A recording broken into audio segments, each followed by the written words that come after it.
সেদিনের সকালটা শুরু হয়েছিল ঝোড়ো হাওয়া, আকাশভর্তি মেঘ আর ঝিরিঝিরি বৃষ্টি। হঠাৎ করে সকালবেলা ঘুম ভেঙে যায় ঝড়ের আওয়াজে আর ঝিরিঝিরি বৃষ্টি উঠেই এত সুন্দর ওয়েদার দেখে মনটা খুব খুশি হয়ে গেল। কারণ যা গরম পড়েছে সেদিনটা সেরকম বৃষ্টি না হলেও ওয়েদারটা কিন্তু বেশ ঠান্ডা হয়ে গেছিল। তারপরেই মনে হলো কিছু একটা স্পেশাল বানানো যাক।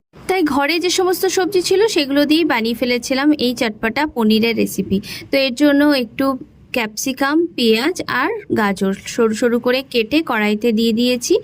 সামান্য নুন ছিটিয়ে একটু ঢাকা দিয়ে নরম করে নিয়েছি। তারপর একপাশে আমি পনিরগুলো, আমার ঘরে একটু পনিরও ছিল, সেটাকে একটু গ্রেট করে নিয়ে এর মধ্যে ঢেলে দিলাম। ব্যাস, এর মধ্যে এবার সামান্য কিছু মশলা, একটু হলুদ গুঁড়ো, একটু জিরে ধনে গুঁড়ো, ব্যাস এটুকু দিয়ে একটু ভালো করে নাড়াচাড়া করে একটু স্বাদ মতো নুন মিষ্টি দিয়ে দিয়েছি। আর তোমাদের হয়তো এখন আমার ভয়েসটা একটু অন্যরকম লাগছে, আসলে বাইরে প্রচণ্ড ঝড় বৃষ্টি হচ্ছে আর তার মধ্যেই কিন্তু আমি ভয়েস দিতে বসে গেছি, তাই একটু অসুবিধা হলেও একটু কষ্ট করে আজকের ব্লগটা দেখে নিও। তো সেদিনের আমাদের ব্রেকফাস্টের পাতে ছিল রুটি, পনিরের এই রেসিপিটা, আর ছিল আম। কারণ আম ছাড়া তো আমাদের বাঙালিদের এখন কোনো বেলার খাবারই মনে হয় পরিপূর্ণ হবে না। আর আমার ঘরে আমরা কিন্তু ভীষণ আম লাভার।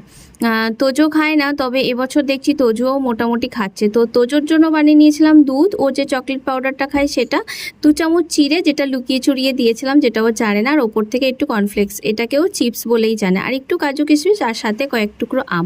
এই ছিল ওর ব্রেকফাস্ট। তো বেশ ভালোভাবেই খেয়ে নিয়েছিল। প্রথমে একটু আম দেখে নাক সিট করছিল, তারপর দেখলাম বেশ খেয়ে নিল। গত বছর আম একটুও মুখে দেয়নি, তবে এবছর দেখছি একটু একটু করে, এই জন্য প্রথম থেকে দিচ্ছি যাতে ও আমটা খায়।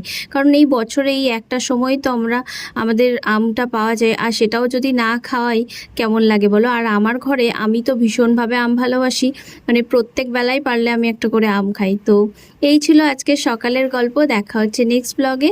আজকের ব্লগটা এখানেই শেষ করছি, চলো টাটা।